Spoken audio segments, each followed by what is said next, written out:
I'm Maria. And I'm Michelle. I'm Montana. And this is the first episode of Building Bridges, a podcast made in collaboration between Brescia and King's. In each episode, we will talk about a topic that people on Brescia's or King's campuses are interested in, and we are hoping that this podcast will bring some student concerns to light. And every now and then, we're going to be bringing in guests to talk about their personal experiences, their knowledge, and how some of the issues may have impacted them individually. So for this episode, we have brought two guests to discuss their experiences with today's topic, Shaping Inclusive Campuses, Staff Experiences with EDID. Their experience in the equity, diversity, inclusion, and decolonization, or EDID field, will bring us valuable insight. Would you like to introduce yourselves? Sure. I'm Jennifer Slay. I am the Director of Equity, Diversity, Inclusion, and Decolonization at King's University College. And I'm Lissette, and I'm the Special Advisor to the President around EDID at Brescia University College. For this episode, we would like to learn about your individual experiences implementing EDID and your thoughts on the King/Brescia Anti-Racism Working Group. So we will use a few guiding questions throughout the episode to keep us on track. Does that sound good? Sounds good. Okay. To get us started, we wanted to ask you a question that's really relevant in your line. What does EDID mean to you guys? That's a good one. So, for me, equity, diversity, inclusion, when you are operating at a place of having people, I guess everyone thrive and be able to thrive in as equitable a way as possible, then you are automatically working to decolonize, right? So when you have diverse voices, you're being mindful and intentional about whose voices you're hearing and who's not there. That is a way of operating in a more equitable, diverse, and inclusive way. Jen said something powerful about intentionality. So for me, equity, diversity, inclusion, I always also add the decolonization piece because we have a responsibility as Catholic institutions to also decolonize. And for me, it has to be at the foundation, but this work is intentional. It's also all about, eliminating barriers of working in community, because this work cannot be siloed. It needs to be done in community and collaboratively. That's what it means to me. That's amazing. What are some of the ways you guys have implemented EDID in your job positions? Well, it's my job. True. Yeah. So everything I do. Yeah. But the first few months that I got here, because I've only been here since December 2022, and the first few months I really just took the time to get to know the campus and the culture of the campus. And what I found is that there's a lot of great people doing great work, but it's siloed, right? There's the collaboration and the cohesiveness wasn't there. And I think that's one of the things that's really important in the office here at King's, is to ensure that we're working together and then bringing in other voices and working with the other campuses as well. For me, I think since the work, this work is historic, first of all. So there's been fantastic folks who've pushed this work historically in the past. It's just, I feel that the terminology might be new, but I feel nowadays people worry about time restrictions too, right? Like we don't have time to implement new things, but in realities, it's not that you're implementing anything new. You're learning new ways of practice, right? To make sure you have that lens of equity, and then being careful as well, because when you commit to decolonization as a person to try to take steps to allyship, decolonization means amplifying Indigenous community voices, and they have to be at the center of decision making as well. That's part of decolonization. And so I find folks are still needing to learn a lot of what the terminologies mean and really implement them into practice. It's something that won't happen tomorrow, but needs to be done again in community and learning. Just out of pure curiosity, are there any challenges you've faced in this process of working toward institutional change? Well, to what Lissette was saying in terms of decolonizing and using intentionality and doing that, I've been very vocal in saying it's very difficult to decolonize an institution that has been created in colonization. And so it's not a matter of ripping everything down and starting fresh, because that's not going to happen. We just have to be real. Yeah. But how can we do better? And how can we intentionally do better? Mm-hmm. And sometimes it is going to take more time than it would have if we just kind of go. Sometimes it's going to mean that we have to pause, reflect, and do some really strong self-reflection, because we all have a number of biases that we've just grown with that we have to become aware of, and that can be painful sometimes. Right? So it's those types of challenges in getting people to shift the way they think, as well as to shift the way they do things, how things are normally done, right? Those would be some of the challenges that I face. Just to add on that as well, it's while you're shifting your perspectives and learning from others, the truth comes before all of that too, right? Like acknowledging the harm that each of us has personally made, and that can be very difficult for folks sometimes, right? Is admitting to both historic and present day practices that are harming communities, and that step to acknowledging that truth, and continuing in a non-defensive way mm-hmm. to pick yourself up from understanding what you've done and moving forward. And some folks, when they're in that space of truth, they either shut down, get defensive, or they don't want to be part of dialogues anymore. And that's where the danger is at, right? You want to continue to challenge yourself, to continue those dialogues, and so yeah. So off the cameras, obviously we were talking about what EDID was called. I don't know if I should say this. Before your time. Before our time. Obviously it was probably called something different. But do you guys remember like any titles or like names for EDID? It was different. So multiculturalism through the 80s and 90s is really what we would celebrate different ethnicities, different groups, and things like that.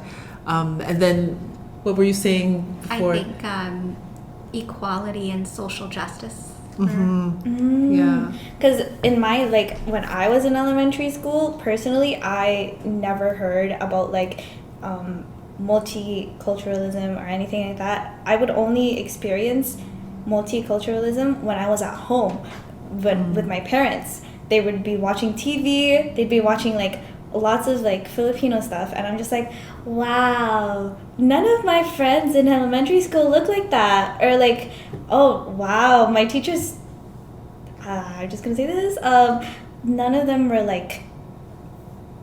I couldn't relate to anybody for when I was in elementary school, because there were no Filipinos, no Asian background, no different ethnicities that I would connect to, because there were so many of just one group of people. So I don't know how about you guys, but how was elementary school for you guys, EDID, multiculturalism?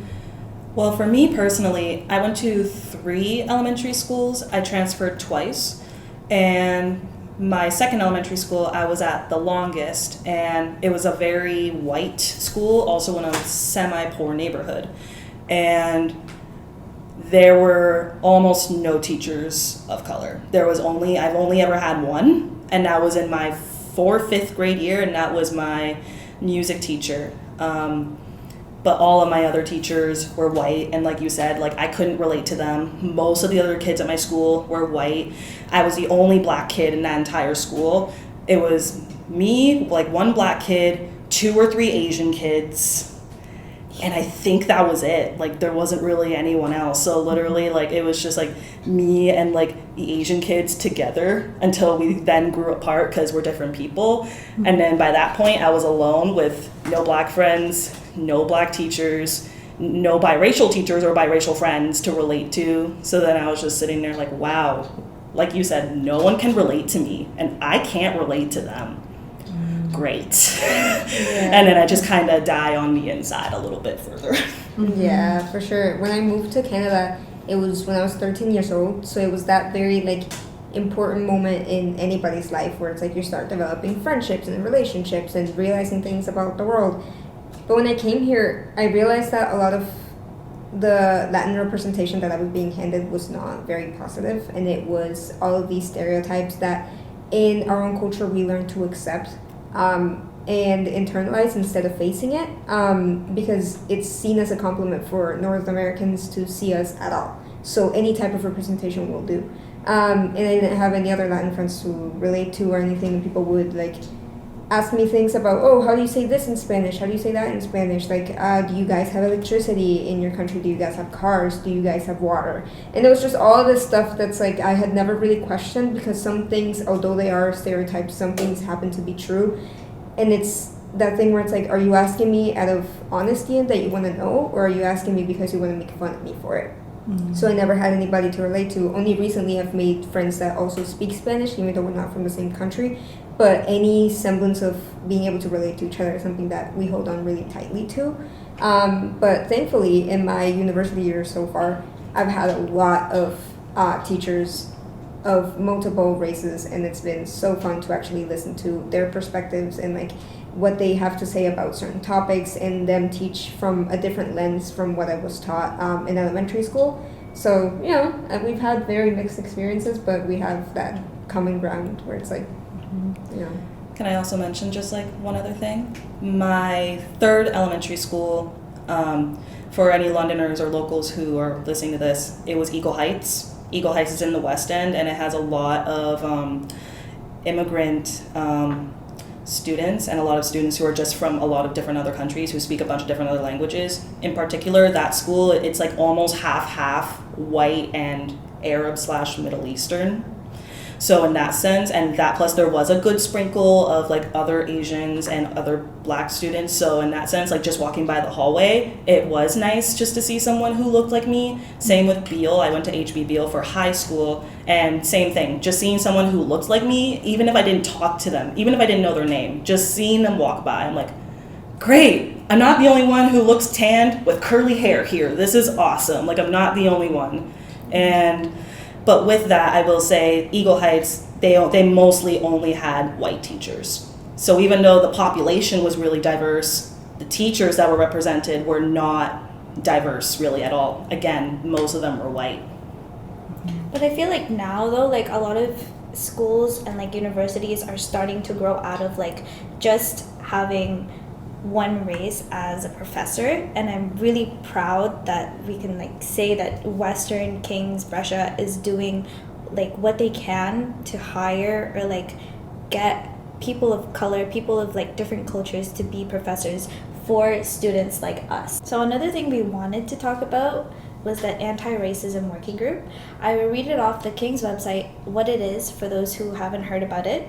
It goes, the King's Brescia Anti-Racism Group Working Group has been tasked with making recommendations that help make the King's and Brescia campuses safer, more respectful, and more equitable environments in which to study, research, work, and live. Through November 2020 to May 2021, the KBARWG met for discussions. We created a research plan and sought ethics approval to gather information on campus climate in 2 ways. First, through an anonymous survey conducted on the 2 campuses, and second, through interviews with Black, Indigenous, and racialized community members. The survey analysis was completed, and the report was submitted to the 2 presidents in July 2021. So there are 2 documents attached. So there's the report summary, and they think you're exaggerating, a report on campus racial climate at King's and Brescia. I'm sure you guys have all read these, right? I personally have. And none of the findings surprised me much, which is really sad. They more so confirmed that this is in fact happening, and we have the research to back it up. Yeah, I agree. So with the report, there are a lot of great findings in the report, by the way. Really, really great stuff. I was just reading it legitimately all morning because I was really interested. But there are 4 main takeaways that I personally found in the report. So one big one was that only 40% of King's students and 73% of Brescia students have been taught by a faculty of color. So kind of like what we were mentioning before, like maybe minus Maria, but a lot of us haven't had any faculty of color here. Microaggressions, jokes, racial slurs, and intellectual put-downs were some of the more common forms of racism on both of these campuses. And of course, these are more covert racism, so it's not as obvious versus overt racism, which is, of course, like saying the N-word when you're a white person. So with breaking that down, when it came to the racial microaggressions at King's, there was a fairly similar number of racialized students to white students who witnessed the acts. So essentially at King's, the white students were a little bit more observant of racist behavior, particularly when it's almost inarguably racist. Like you can't debate it at all, like it is racist. Whereas Brescia, those numbers are not very close, they're more distant, so that could signify that the white students there might not be as observant with racist behavior versus the white students at King's. 40% of the Brescia faculty disagreed that hiring practices enhance diversity. 1/5 of King's faculty disagreed that hiring practices would enhance diversity. What do you think of that? Tough statistics there. Yeah, true. Lots of statistics.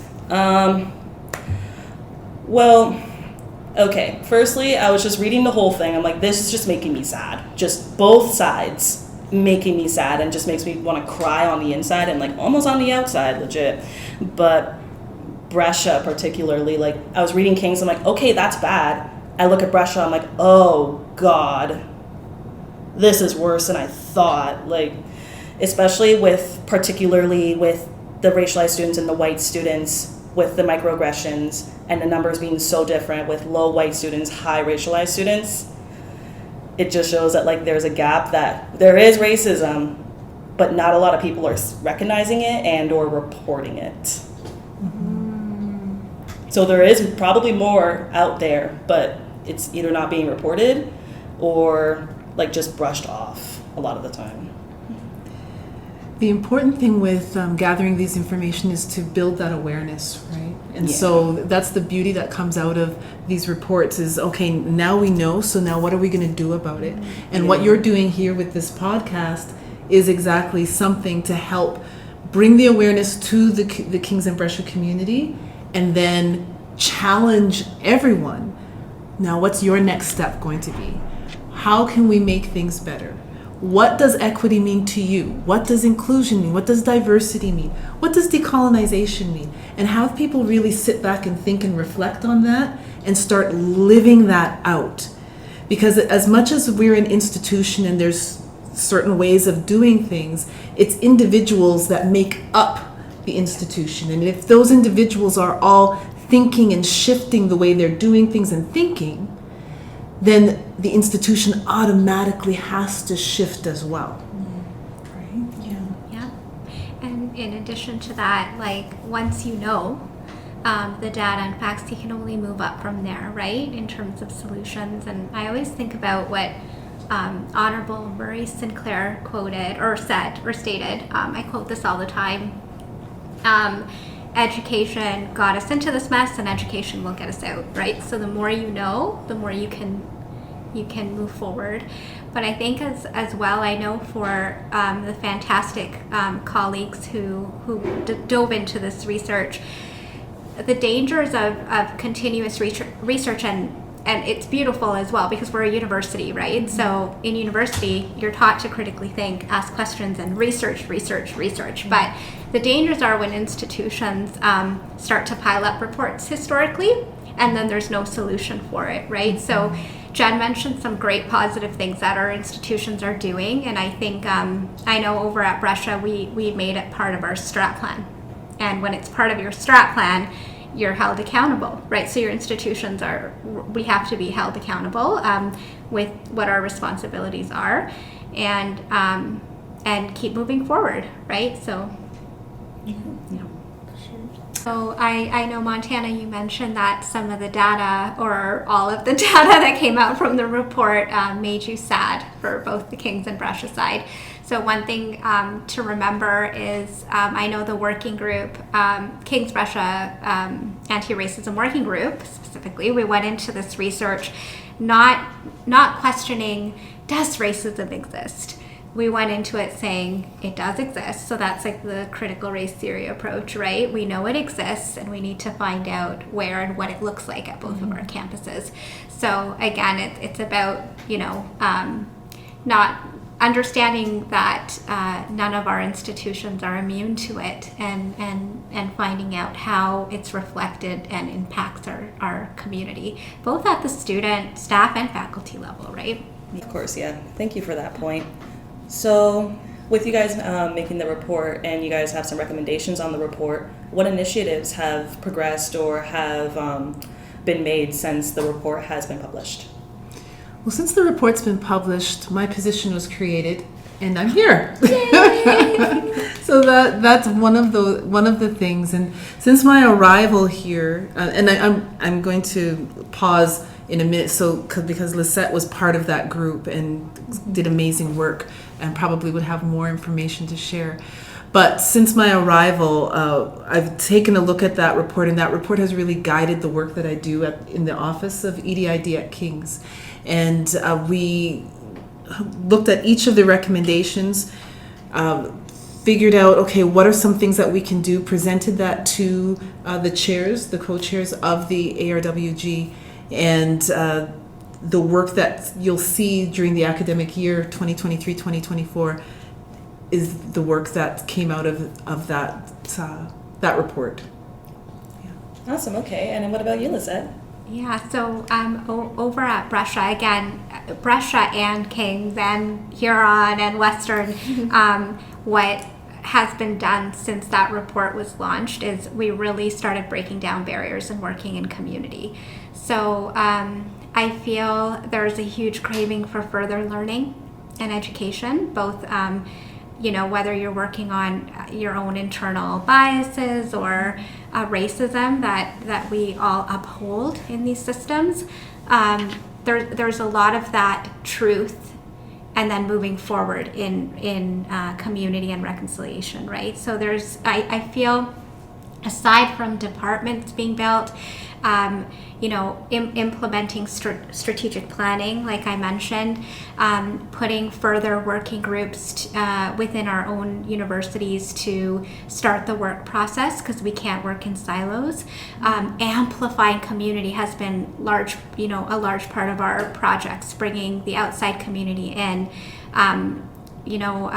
Moving marginalized communities from the outskirts to the center, and understanding what that looks like, enhancing global knowledge systems. Like all of our universities have really dived into that area so that students can see a representation, until we all get the perfect funding one day to further hire and retain right professors of diverse backgrounds. That shouldn't stop our current professors from implementing global knowledge systems, right? And so our students can feel there's a big representation of who they are in the classroom, right? So we're really proud of the work each institution is doing, and I'm proud of my colleagues as well, who have, really kept us energized. And for me personally, I have to have one foot out in community with folks that are doing this work to feel human and grasp together and say, okay, we've got to pick ourselves up, because there's actually a powerful book I recommend you all read. It's called there's Resistance in Rest. And it really taught me that this work is eternal. Right? This work's never going to end. There's always going to be new challenges and battles we all have to work together in, and that sometimes you need to step back and get energized in community to be able to keep going. Yeah. And one of the things that has come out of it as well is a collaboration between Western and Huron, Kings, and Brescia. We've done the EDID Awareness Week 2023. Yes. And we're hoping it'll become an annual thing, but it's the 4 campuses working collaboratively together to provide awareness and education to our communities as well as the larger London community. And it's exciting. We have some amazing speakers, amazing presentations that are going to happen that week. Just curious, because I just thought of this question right now. What are you guys both doing in terms of like Brescia and Kings for the Indigenous piece, for like decolonization particularly? Because I know, Lissette, you're talking about like centering Indigenous voices is important for decolonization, especially at Catholic institutions, which we are Catholic institutions. Like, we can't separate Kings from Catholicism. We can't separate Brescia from Catholicism. So how do you guys think to bring in the Indigenous piece? Well, it's in everything that we do, right? And so I know here at King's, for example, the School of Social Work, they've decided, well, you know what, we are going to take this seriously and we are going to make a posting for faculty, and we're looking for Indigenous faculty. We want people who identify as Indigenous to be here, and so they put a call out and have hired since. So it's, again, from what we said at the beginning, the intentionality, using intentionality, right? We are looking to create different supports for our Indigenous students as well as our Indigenous faculty and staff. So there's a number of different things happening specifically for our Indigenous community, but also in building connections and learning their knowledge systems to incorporate into the way we do things. Oh, that's great. Awesome.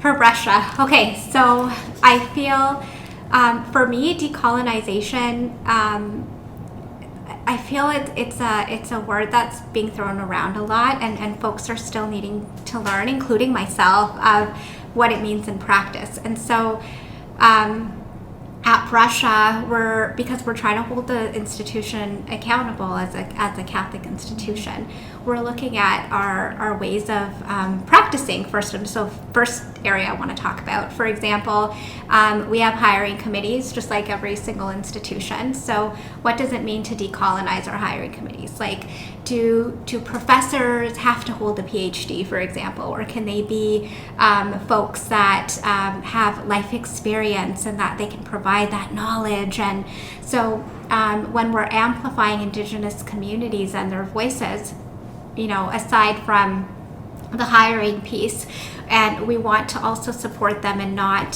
for example, at Brescia, we've done projects with Indigenous communities and activists where we don't charge them for the space. They can use our space because it's not our land, right? Like it's going back to what are land acknowledgements? How do you put them into practice, right? Another one is we've partnered with Western Engineering and Sciences on the ISET program. So it's to increase representation of Indigenous students in STEM. And I know Western's done the same for Black student community, right? So we're doing that for Indigenous communities so that their full tuition is covered at Brescia for the preliminary year program, so that they get their prerequisites for engineering and sciences in the future, right? Other things we've worked on is partnerships with, so we have a fantastic friend, and I know she's a friend of King's as well, Amanda Kennedy. So she's brought youth camps to Brescia as well. We've supported and amplified her, and we will continue to. Jen and I, we work very closely with Sean Hookterp, who's the Indigenous Initiatives Coordinator for all the affiliates. Sean has been a blessing and a massive guide for me. So I can run to him for anything, and he's always been there. I think I know at main campus, there's been a team who's worked closely with Indigenous initiatives. If you haven't gone to the Wampum Learning Lodge, you should for programming. But there's a team over at Western who's currently working on a guide on the responsibilities of decolonization from an allyship perspective. So I find working together in dialogue with that team, again, not in silos, on what the practice looks like and how to be intentional, because for me, when you decolonize, you include Indigenous communities into the decision making as well, right? And then you have to kind of be open to eliminating colonial practices too. Don't be so strict on your policy practices. Make wiggle room to change that and see how it's impacting and being, harmful, I guess, towards folks too. I've had discussions with amazing faculty about what creating equity means, right? And in terms of decolonizing the ways you grade, like, does it have to be all writing? Like, can it be, you know what I'm saying? Like, can it be oral telling or oral stories, etc.? So there's different ways to do that. And I always, at one time I got asked about how can you decolonize with such small amounts of budget? You just change your practices, right? And you receive guidance. So but again, it's all done in community. So another powerful one Sean helped with is we're creating permanent smudging spaces for folks, both community for folks and our students who live in residence. So all of these ways of life and ways of being that are impacting students are being centered now.